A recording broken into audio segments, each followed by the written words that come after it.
Tuhan, Kau adalah Allah yang layak kami sembah dan yang kami puji dan kami hormati. Pada saat ini Tuhan, kami datang di hadapan hadirat-Mu. Hamba mohon Kau berikan pengertian kepada anak-anak-Mu. Apa yang hamba-Mu rasakan dan apa yang hamba-Mu Engkau beritahukan. Hamba sampaikan kepada anak-anak-Mu Tuhan, supaya mereka mengerti dan mereka berjuang bersama dengan Engkau untuk mengatasi semua yang mereka harus hadapi. Terima kasih Bapak. Roh Kudus, Engkau sendiri yang memberikan pengertian dan kekuatan untuk dapat melakukan semuanya ini, karena Engkaulah segalanya bagi kami.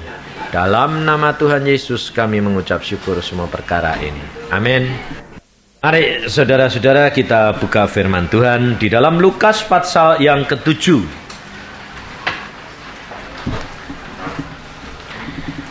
Dalam Lukas pasal yang ke-7.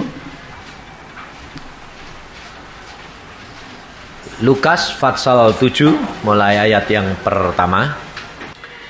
Setelah Yesus selesai berbicara di depan orang banyak, masuklah ia ke Kapernaum. Di situ ada seorang perwira yang mempunyai seorang hamba yang sangat dihargainya. Hamba itu sedang sakit keras dan hampir mati. Ketika perwira itu mendengar tentang Yesus, ia menyuruh beberapa orang tua-tua Yahudi kepadanya untuk meminta supaya ia datang dan menyembuhkan hambanya. Mereka datang kepada Yesus dan dengan sangat mereka meminta pertolongannya.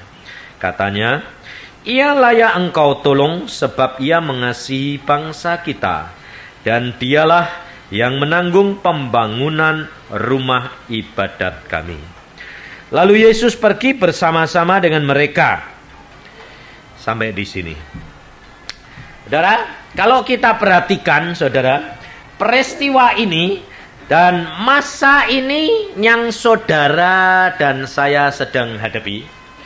Saya berdoa terus dari rumah sampai ke sini pun. Sebelumnya juga saya sudah berdoa. Firman-Mu apa Tuhan yang aku harus sampaikan?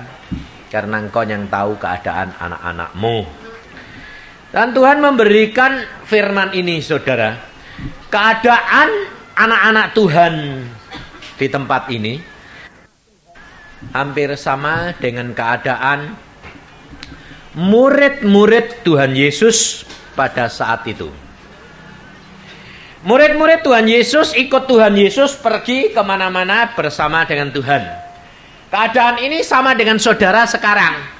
Saudara menjadi orang Kristen, saudara ikut, saudara dengar kesaksian, saudara dengar kemujizat-mujizat yang dialami oleh anak-anak Tuhan. Sama dengan murid-murid Tuhan Yesus, saudara. Murid-murid Tuhan Yesus melihat hari demi hari mujizat-mujizat Tuhan. Betul enggak? Tapi Tuhan menyatakan kepada saya, seperti ada awan yang menutupi. Sehingga kekristenan saudara ini panas enggak, dingin enggak. Ya, begini-begini saja. Ini keadaanmu, saudara. Saya tidak tahu, tidak ngomong-ngomong sama saudara. Tapi Roh Kudus tahu, pasti. Betul tidak? Ayo, periksa dirimu sendiri-sendiri. Tugas saya itu cuma sebagai penyambung lidah, tidak urusan. Yang rasain kan kamu sendiri. Betul tak? Maka dari itu kamu mengatakan Tuhan baik. Ya, memang saudara masih berani mengatakan bahwa Tuhan tidak baik? Tidak toh? Baik. Lalu saudara berkata, ya tapi, tuh ada tapinya. Tapi kok ya rasanya kok ya begini-begini saja ya. Betul tidak? Persis keadaan murid-murid Tuhan Yesus. Pergi kemana-mana ikut terus. Lihat mujizat, ya. Tapi dia sendiri tidak ngalami apa-apa. Dan ini keadaan berbahaya sekali, saudara. Karena apa?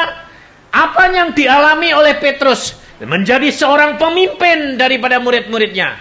Yesus sendiri berkata, di atas batu karang ini aku akan mendirikan jemaatku. Satu karunia yang luar biasa. Dan dia melihat bagaimana caranya Yesus melakukan segala mujizat. Dan dia bahkan pernah mengatakan, Tuhan, kalau itu engkau, suruh aku berjalan di atas air juga. Yesus berkata, datang, jalan. Betul enggak? Tapi setelah itu mulai rutin lagi.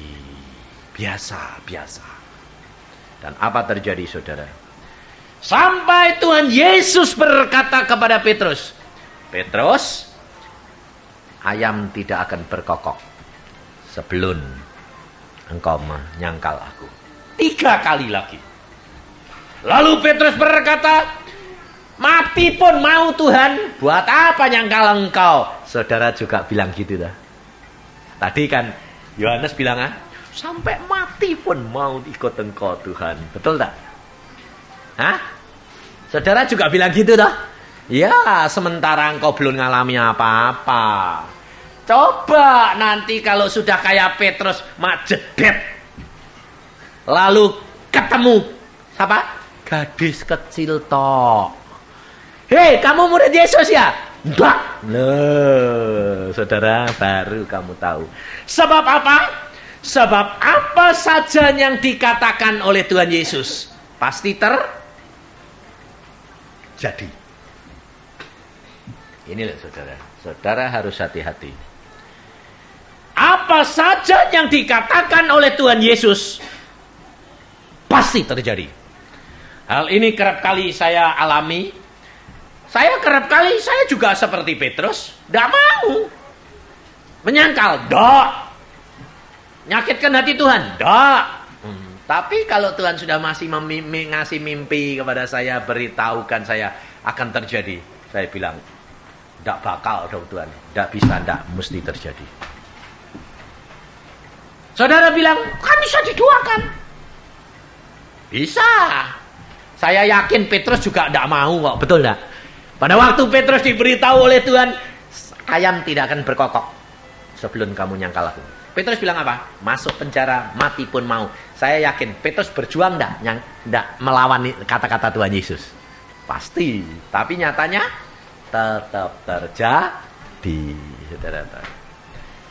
Maka dari itu kita harus menyadari, saudara, bahwa kehidupan kekristenan ini tidak hanya sekedar cuma berbakti, beribadah. Menjadikan Yesus itu sekedar cuma penolong. Saudara akan kecewa. Tetapi kita harus praktekkan hidup kita, persembahkan hidup kita.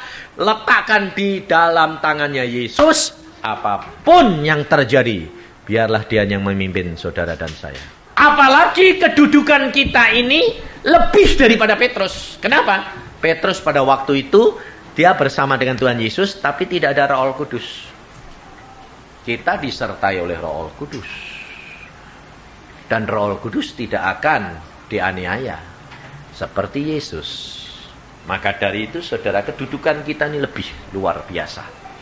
Dan engkau harus manfaatkan ini. Kalau tidak, saatnya akan tiba seperti Petrus menghadapi satu tantangan dan engkau akan gugur. Karena Tuhan memberikan pernyataan kepada saya, sepertinya ada awan yang menutupi gitu loh. Sehingga kita itu tidak lihat apa-apa, ya begini-begini saja. Sampai saya bilang, Tuhan kasihan dong. Mereka ini tenang, kelihatannya sih tenang Tuhan. Hidupnya ya tenang, makan ya makan. Saudara tidak kekurangan makan toh? Makan ya makan, pakai ya pakai, ya toh? Bangun pagi sembahyang sambil ngantuk-ngantuk, gitu toh? Tapi saudara, hati-hati.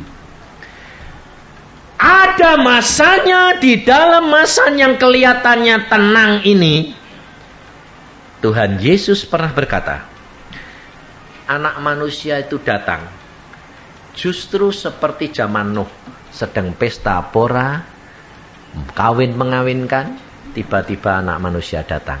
Saudara perhatikan, Justru tidak perang, tapi sedang pesta, tenang.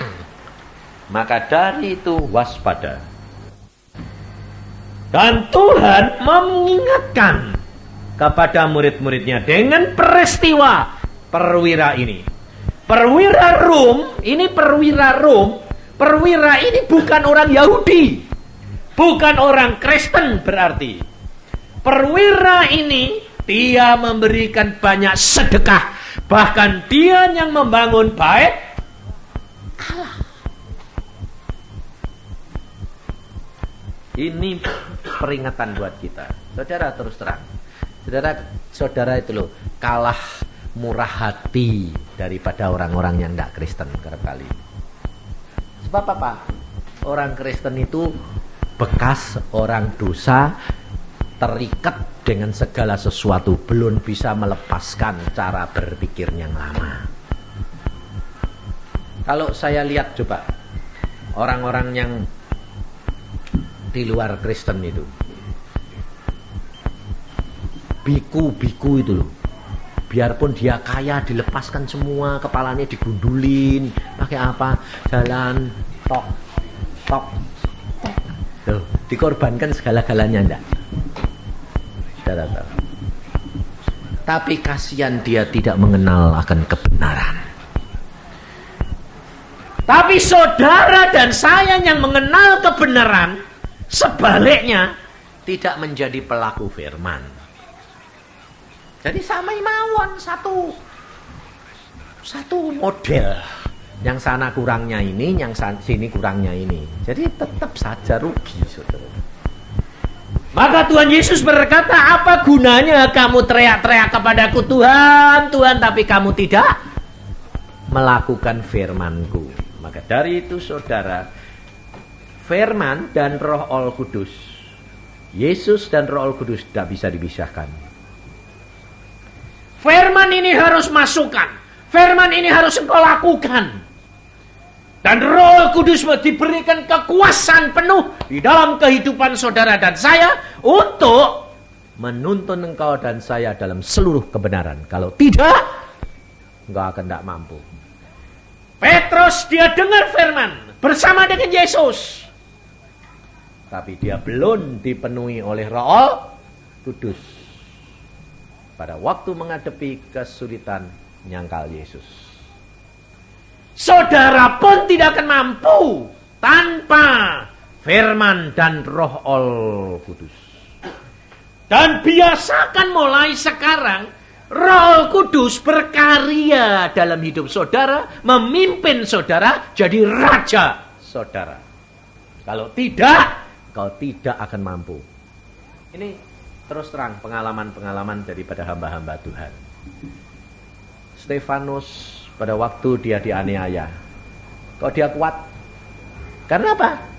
Mata rohaninya dibuka Tuhan. Dia lihat Yesus duduk berdiri di sebelah kanan Allah. Perhatikan, Yesus berdiri di sebelah kanan Allah. Padahal Tuhan Yesus selalu ngomong apa? Ia duduk di sebelah kanan Bapa. Kenapa kok dia berdiri? Dia menghargai Stefanus dan dia menyambut Stefanus. Bayangin saudara. Kenapa dia kuat? Karena Roh Kudus ini loh yang menguatkan dia. Sebab tanpa Roh Kudus dia tidak akan mampu. Karena firman Tuhan sudah berkata, roh yang aku berikan, roh kebenaran ini akan menolong engkau. Jadi dia yang menolong, dia yang menguatkan saudara dan saya. Tetapi harus ada firman, ada Yesus yang kita pegang buat pegangan. Tanpa itu tidak ada artinya. Maka dari itu kalau engkau tidak mau baca firman sendiri dan mengalami sekarang ini, kau akan mengalami pencobaan dan kamu akan gugur terus, tidak pernah lulus. Dan bayarnya mahal, saudara. Mahal luar biasa. Seperti tadi siang saya dengar kesaksian seorang dokter Tris yang masuk koran, masuk majalah sekitar 3 minggu.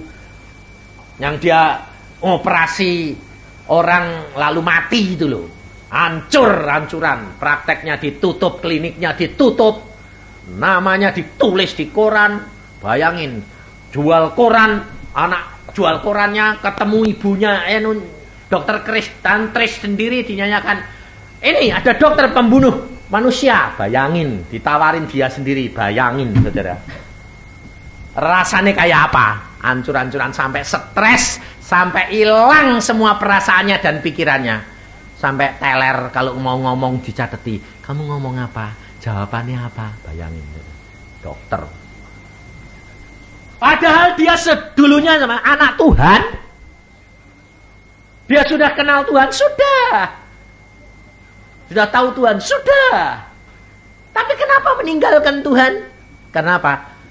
Berkatnya kebanyakan. Anda tahu? Belum mengenal secara pribadi. Roh Kudus tidak ada dalam hatinya. Dia cuma dibaptis, dia cuma terima firman setiap minggu, selesai. Setelah berkatnya berlimpah-limpah, tidak ke gereja. Kenapa? Sibuk.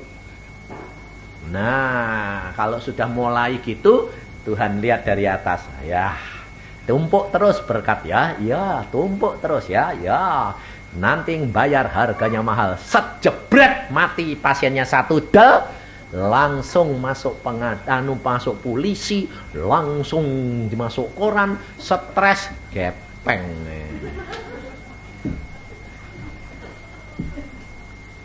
Lalu mulai kayak orang gila, mulai cari siapa? Yesus. Bayarnya mahal luar biasa, saudara. Makanya sekarang dia berkata apa? Hidupku bukan aku lagi, tapi Yesus yang hidup di dalam saya. Yesus sangat berarti dalam hidupku. Segala-galanya Yesus. Kalau saudara tidak ngalami sendiri, saudara tidak akan dapat menikmati kasihnya Yesus yang luar biasa. Maka dari itu kalau saudara ngalami, saudara itu harus mengucap syukur. Kamu harus bilang gini, terima kasih Tuhan. Ngalami. Wah, ini pasti mau ngalami lagi ini. Kau jangan kayak gini nih. Wah ini terima kasih Tuhan. Kok tenang-tenang. Gepeng nanti kamu ngalamin. Enggak. Kamu kalau tenang-tenang gini itu justru kamu harus berdoanya gini. Tuhan, kok tenang gini sih Tuhan? Kok kelihatannya berbahaya sih Tuhan? Jangan-jangan nanti aku dirontok lagi. Saudara harus banyak berdoa dan peka. Bukankah ada peribahasa toh? Air tenang itu? Nah ya sudah. Kalau tenang-tenang gini loh berbahaya, kamu tahu nggak? Tahu-tahu nanti regetek, hanyut semuanya, bubar kamu. Hati-hati saudara. Justru di dalam keadaan seperti ini kau harus tahu. Sebab manusia itu tidak bisa dilihat. Contohnya anak saya sendiri. Anak saya laki-laki. Dia itu tukang sembayang. Hidupnya itu banyak dipakai untuk berdoa. Sampai ketiduran tetap sembahyang. Makanya sampai saya kadang-kadang, kenapa kamu ketiduran? Tidur di hadirat Allah. Jawabannya pun ya saya tanya Tuhan, ini kok anak ini kok ketiduran? Ya tidak apa-apa dong. Dia sembahyang terus sampai ketiduran, ya baik dong. Oh ya baik ya Tuhan. Ya benar ya, tidur di hadirat Allah, betul dong. Benar, saya bilang, oh ya saudara, Tuhan tuh lihat hati. Tapi satu kenyataan bulan yang lalu, kenapa? Kena sakit, panas. Sakit saya itu panas, tidak panas sekali. Tapi apa? Setiap 2 hari turun sekilo. Del. Makan, tetap makan. Dia bilang, loh Pak, aku ini kok panas. Nggak panas, nggak. Turunnya kok drastis, Pak. Sekilo, sampai 7 kilo. Jadi kurus ya. Lalu dia bilang, Papa, aku ini kenapa? Kamu kan tukang sembayang. Tanya Tuhan, mengapa? Lah Tuhan bilang apa? Tuhan jawabannya gini tuh, Pak. Kalau kamu nggak ngalami gini, nggak kapok-kapok. Terus saya bilang, pasti nggak beres kamu. Orang lihat kamu kan beres, tukang sembayang. Allah tahu hatimu, saya bilang. Pokoknya sembayang. Tanya, bayar harganya. Saya orangnya gitu. Kenapa? Sudah saya kenalkan Tuhan secara pribadi. Lalu apa terjadi? Dia bilang, lah ini kalau terus-terusan bagaimana Pak? Ya game, dia bilang. Ya betul dah. Kalau terus-terusan kan 2 hari 1 kilo kan game. Saya bilang, siap-siap. Kalau kamu belum bertobat, pokoknya lebih baik pulang. Saya mau pulang, tak bertobat, masuk surga, selesai. Aku ya ditanyai gitu kok Pak. Tanyanya Pak, kamu sudah sedia mati? Lalu Tuhan berkata, kalau kamu tidak bertobat ya rencanaku lebih baik kamu pulang saja, tak potong. Kapok, ayo bertobat. Lalu adik saya di Cirebon nulis surat. Kenapa kok saya harus berdoa untuk Denny ini? Ya itu anaknya, saya bilang bandelnya luar biasa. Loh, Denny itu bandel. Nah, Tuhan bilang apa? Kalau ndak tak biarkan gitu ndak kapok. Kenapa? Tuhan bilang sama adik saya, cepat suruh menyerah, meletakkan hidupnya di dalam tangan Bapak. Kalau tidak, rasain lu. Saudara tahu?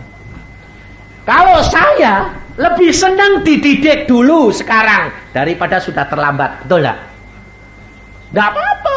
Saya lihat gitu, periksa diri, saya berdoa. Saya doanya begini, Tuhan.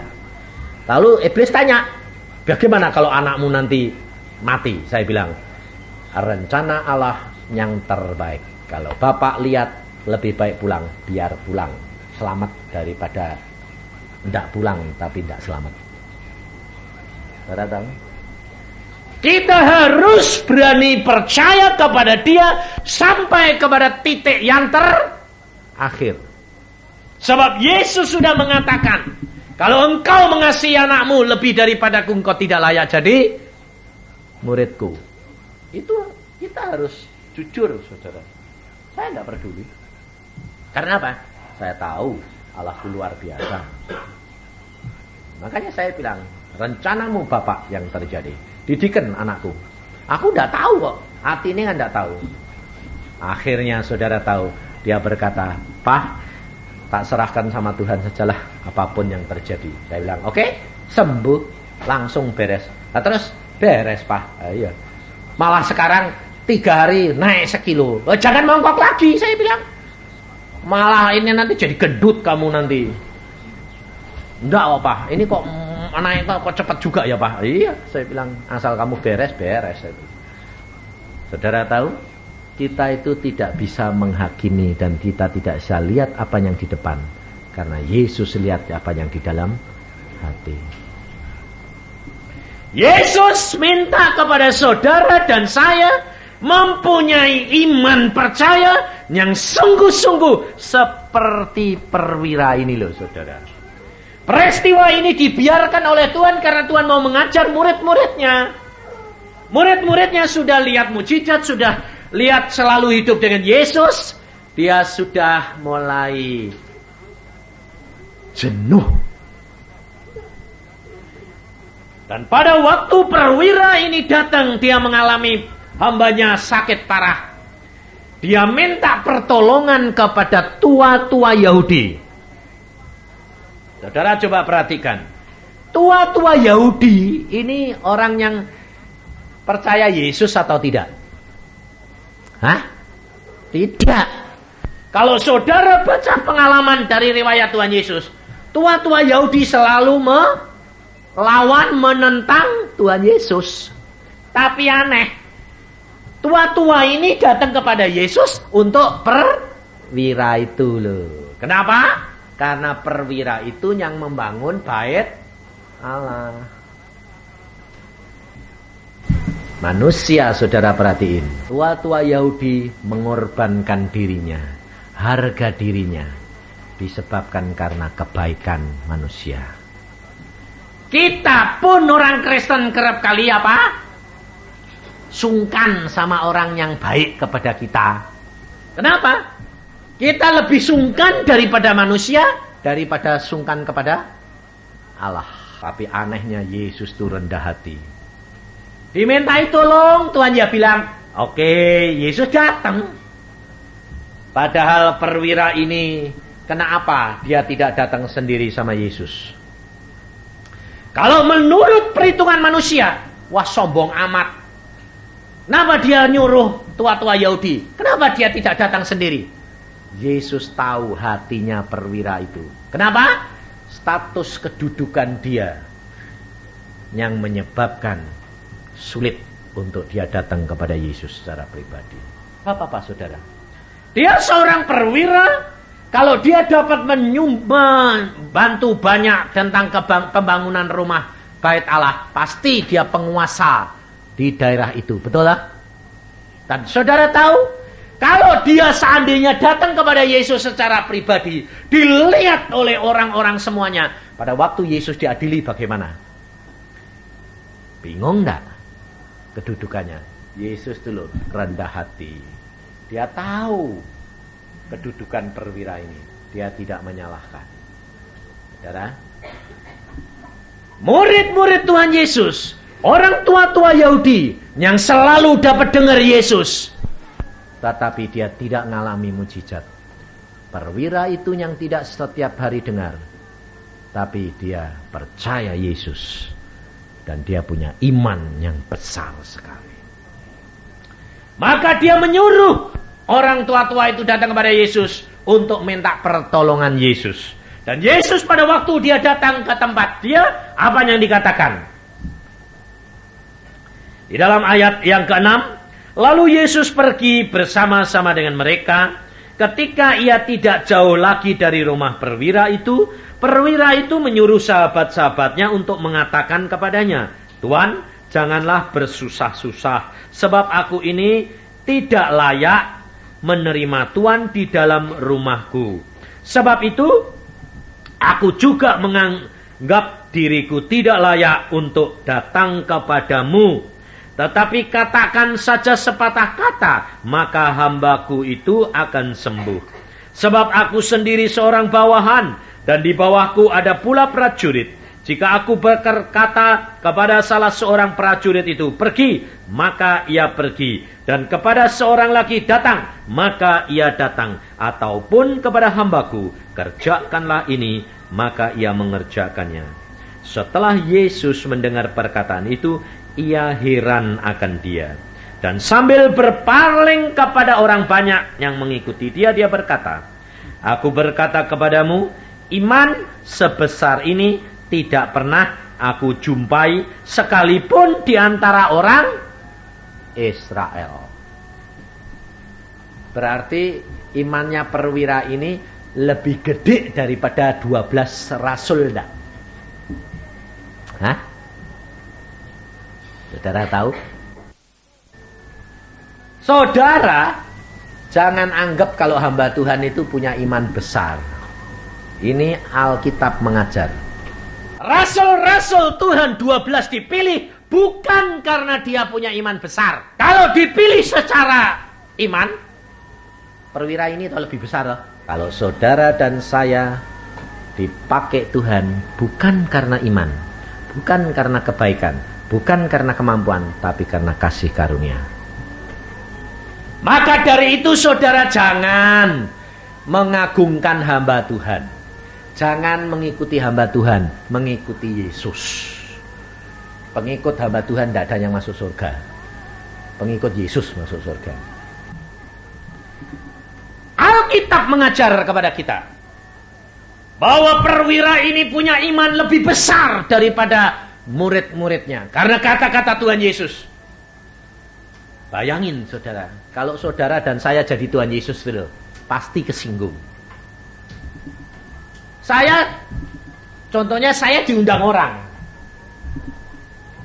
Sampai di rumahnya, orangnya nyuruh orang pembantu.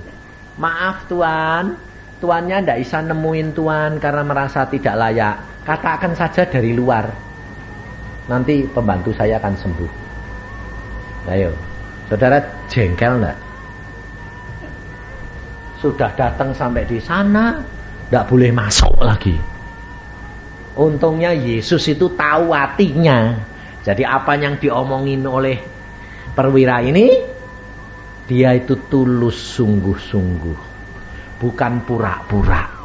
Kalau saudara dan saya nggak tahu artinya, pasti jengkel. Karena apa? Wah, karena dia penguasa, jadi rumahnya nggak boleh diinjak ya. Pasti saudara malah tidak nyembuhin, malah ngutuki. Makanya saudara itu jangan menghakimi. Tuhan itu lihat hati saudara. Yang nampang di sini itu loh, belum tentu sama. Belum tentu yang kelihatannya si rajin, tiap Rebo datang, setia, nyanyinya wah haleluya. Belum tentu sama yang kelihatannya diem. Belum tentu. Karena ini contohnya dialami oleh hamba Tuhan yang gede. Pada waktu dia khotbah itu, lalu ibu sama anaknya satu sakit, dibawa ditaruh di depan. Lalu pendetanya khotbah, wah Tuhan Maha Kuasa, mujizat terjadi. Khotbahnya lama-lama anaknya mati. Mati di pangkuani mamai. Mamai itu sudah ngomong gini, pendeta itu kok tidak barbar sih, anakku ini loh mau mati, cepat disembayangke. Dia khotbah terus, mati anaknya. Lalu setelah mati, mamai ini tidak tahan, teriak, pendeta! Kaget nih, stop nggak khotbah? Apa? Anakku mati, kamu banyak ngomong terus. Wah, pendeta dia kaget, hah anakmu mati? Ya ini, mati. Ngomong terus, tidak disembayangke ini. Lalu diambil sama pendeta. Waduh, dalam nama Yesus sembuh. Dalam bangkit. Tidak bangkit. Karena apa? Jemaatnya melotot semua. Waras rayo. Nonton semuanya. Saudara tahu? Saudara kalau ada orang didoakan, saudara turut sembahyang atau malah nonton? Nonton toh? Kenapa? Mau lihat mujizat. Betul? Tapi coba kalau anakmu dhewe sing mati. Ayo, saudara tahu kita tidak menjadi pendoa tapi menjadi apa? Penonton. Lalu pendeta ini sudah ditangking-tangking dibangkitkan, tidak bangkit. Berapa lama? Membuka mata pendeta nih. Oh, menonton semua, kurang ajar nih. Lalu dia bilang, sembahyang semua. Kurang ajar nonton, pantesan tidak bangkit-bangkit. Wah, mulai tutup mata sendiri semua. Lihat, ada yang ngintip.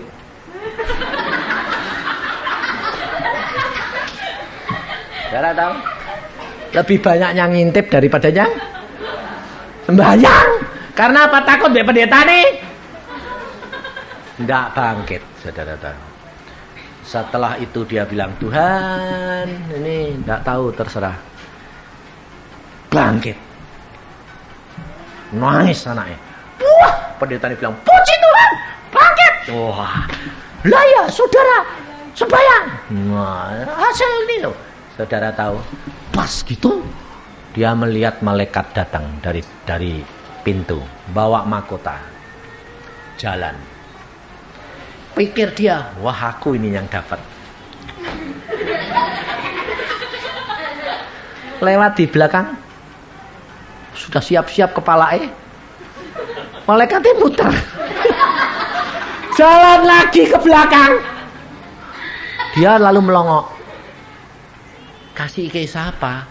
Di pojok sana ada seorang tua, mak tua, menangis mengucap syukur.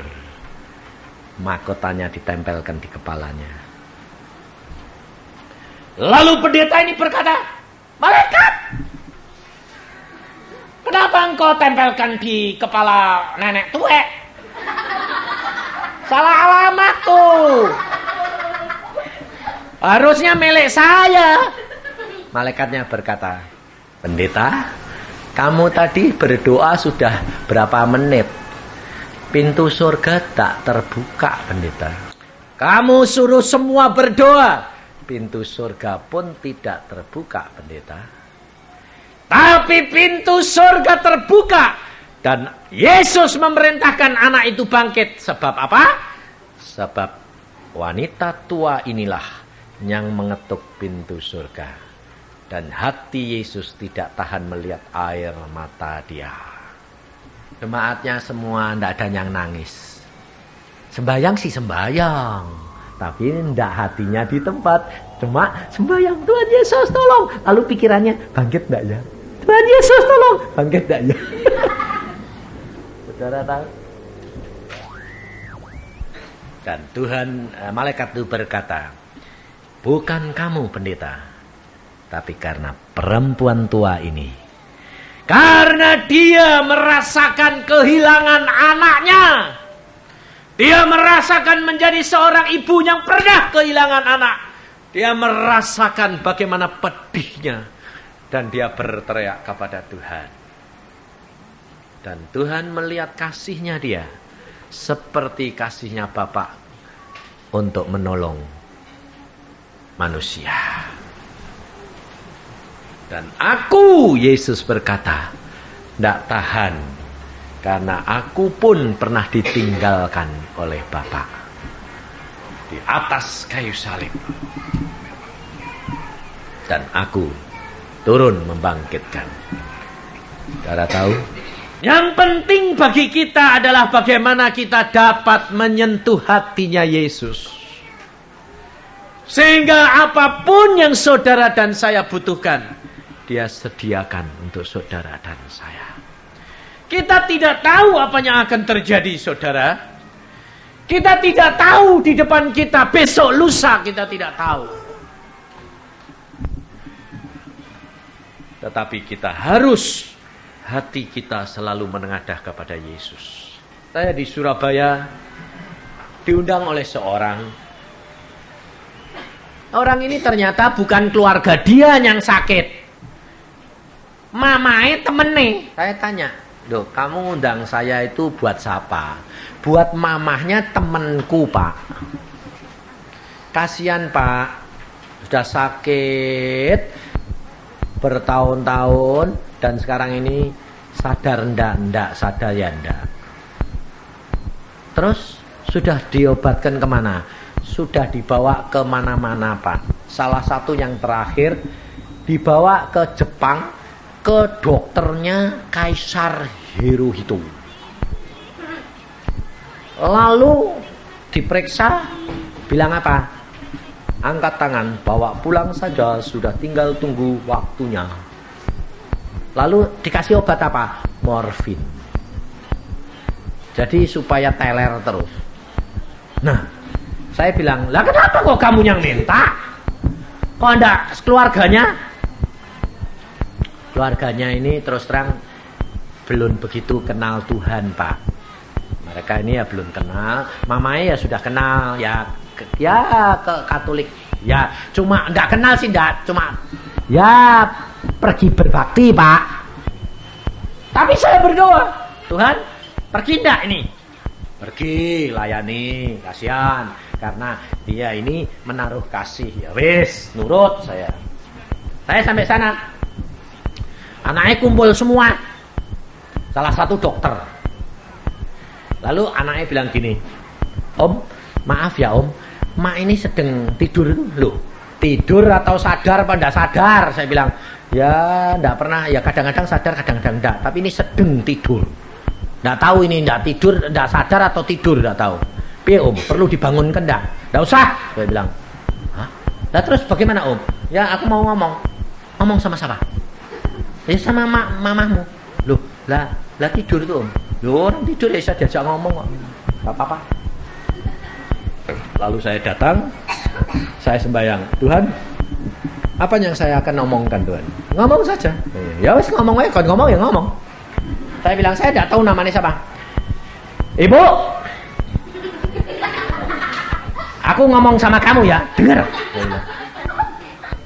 Lalu, "Saya tahu kalau kamu tidur, tapi saya tahu kalau jiwamu itu dengar. Roh dan jiwa, aku ngomong kepadamu dalam nama Yesus. Dengar.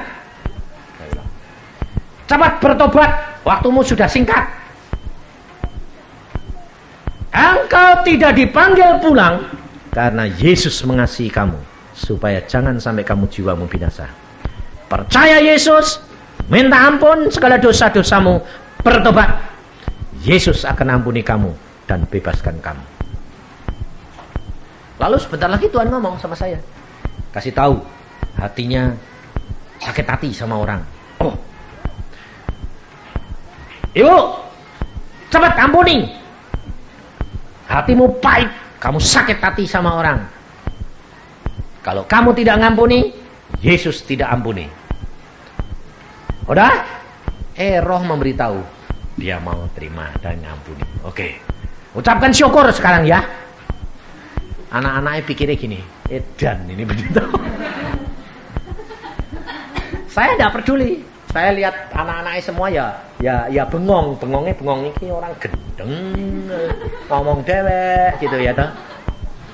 Habis itu saya bilang, sekarang ucapkan syukur, Allah akan bertindak dan kau akan diberikan kesempatan oleh Tuhan beberapa saat. Amin. Selesai. Dah. Terus anak-anak bilang, bagaimana Om? Beres. Tunggu saja beberapa hari. Kamu kan saya tanya, sudah rela toh kalau mati? Oh rela daripada menderita. Ya cukup. Ya udah. Pulang. Loh Om, enggak ngomong-ngomong dulu, enggak minum dulu, enggak. Pulang. Apa terjadi? Besok bangun pagi-pagi mae bangun. Duduk, minta makan. Lalu mae bilang, aku sudah sehat, copotin infus ini, kasih aku makan. Pikirannya terang, lalu dia bilang, sini kumpulin semua anak cucu, kumpul semua mantu, cucu semua, mantu, kumpul semua, kumpul. Wah, waduh mah sudah sehat, sudah. Lalu ngomong, apa terjadi saudara? Anaknya ngomong, kan ingat kemarin saya ngomong, Mah, Mama punya sakit hati apa? Ampuni Mah. Nangis luar biasa. Dia bilang, aku sudah ampuni. Loh, Mama kok tahu sudah ngampuni? Aku dengar semua apa yang pendeta kemarin itu ngomong. Mama dengar, Mama tidur. Memang aku tidur, tapi tidak tahu. Tapi jiwaku sama rohku, saya dengar kok. Apanya dia ngomong, tak turuti semua dan saya sudah lakukan. Makanya aku sekarang sehat. Saudara tahu? Wangis anaknya turut. Oh, baru percaya bahwa kalau gitu memang bisa ya diomongin. Nah, dokternya lalu bilang, ini hebat, ini mujizat. Apa terjadi? Besoknya sehat lagi, ngobrol lagi. Hari ketiga mati. Cuma 2 hari, mbak dulunya minta sebulan. 2 hari lumayan. Dulunya sudah mau bablas kok. Dikasih tambahan 2 hari, saya ngobrol-ngobrol, ngomong-ngomong, bersaksi, betul dah? Saudara tahu, rencana Allah bukan rencana kita. Kalau ibu ini dibangunkan, disembuhkan sementara, untuk apa? Untuk menjadi saksi buat anak mantunya supaya bertobat. Loh, caranya Yesus dulu aneh-aneh. Saudara tahu? Kita harus punya iman seperti perwira ini. Kenapa perwira ini dikatakan imannya besar? Sebab dia cuma berkata, Tuhan, katakan saja sepatah kata, pembantuku sembuh. Ini iman yang terbesar. Kenapa? Karena Allah pada waktu menjadikan langit dan bumi, Dia hanya berfirman, jadi. Betul tak? Itu iman terbesar. Saya makanya tidak peduli. Kalau Tuhan bilang ngomong, saya ngomong. Dikatain orang gila ya biar, dikatain orang sining ya biar, tinggal pulang. Tunggu waktunya Tuhan. Tuhan akan membuktikan bahwa perkataan yang saya ucapkan pasti dibenarkan Tuhan. Saudara, jangan lalu bilang, lu kok tidak jadi? Lalu kalau saudara berdoa buat orang sakit, dalam nama Yesus sembuh, lu kok tidak sembuh? Terus mulai bingung, ya dek sembuh, dek enggak? Ya dek sembuh, dek enggak? Ya enggak. Kalau engkau sudah diberitahu oleh Roh Kudus, katakan, jadi pada urusannya Tuhan, dan pasti jadi karena Allah akan membuktikan. Ini hidup kekristenan, saudara. Jadikan dia raja, jadikan dia tuan. Caranya bagaimana? Praktekkan dalam perkara-perkara yang terkecil. Makanya saya Ulangi berkali-kali saudara. Coba praktek. Tiap pagi bangun sembahyang, ngucap syukur, lalu nantikan Roh Kudus bicara apa, itu lakukan. Dan belajar, coba belajar. Mau melakukan segala perkara, ngomong sama Roh Kudus. Kamu ini tidak pernah ngomong sih. Pikirnya apa? Oh, biasa. Nah, makanya saya bilang, saudara tadi pergi ke sini madep kaca Anda. Hah? Madep. Tanya Tuhan dah. Tuhan, Roh Kudus, ini bait Allahmu. Tak pakai pakaian apa ya Tuhan sing cocok, betul. Ngomong enggak? Enggak toh? Enggak. Nyomot ya nyomot sing kamu seneng, betul enggak? Lalu kamu sisiran, kamu potong, pergi ke salon, ngomong enggak Tuhan, berikan orang itu motong yang cocok, wong ini bait Allah. Atau kamu bilang gini, potong yang gini ya. Kamu yang nyetel atau Roh Kudus? Hah? Kamu toh? Rajanya siapa? Kamu toh? Kalau ngomong raja ini siapa? Tuhan. Lah kok enggak ngomong? Kok enggak kamu permisi? Wong dia yang punya kamu. Iya, lupa lu. Lebih-lebih wanita-wanita ini. Bait Allah. Rambut satu saja rontok. Tuhan bilang apa? Satu rambutmu tidak ada yang jatuh tanpa kehendak Bapa. Alismu mbok cabuti. Mbok protoli semua. Kok ndak lapor Tuhan? Ndak kurang ajar kowe itu. Mbok protoli kabeh tek. Lho Tuhan bilang, rambut satu wong itu ndak bisa copot, mbok copoti piye to? Copoti kabeh. Lho kalau dicopoti kabeh sampai plontos lumayan. Habis itu ditato lagi. Rambut diganti tato. Padahal Alkitab berkata apa? Tidak boleh merajah tubuh. Karena itu kekejian dan Tuhan tidak suka.